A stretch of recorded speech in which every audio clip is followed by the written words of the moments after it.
Welcome to Draw with Bee. Today we are drawing a magical castle. I'm super excited. You'll need your drawing pencils, you'll need some markers to go over your outline of your drawing.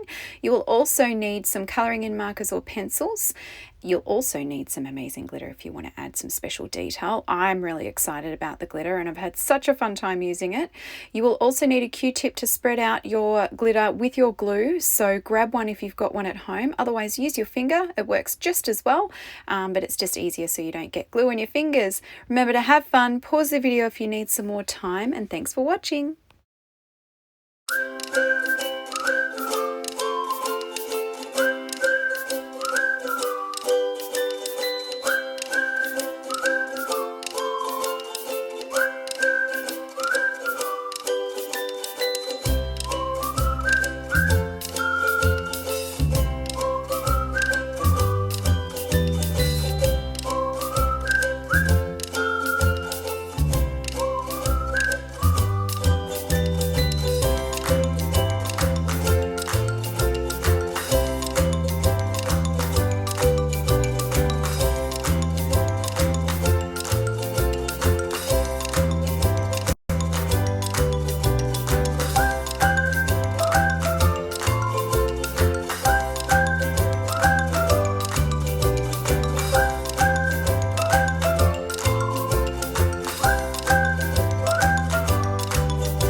hope you've all had an amazing time colouring in your castle. I bet they look amazing. Thank you so much for joining me today, and I hope to see you soon. Bye!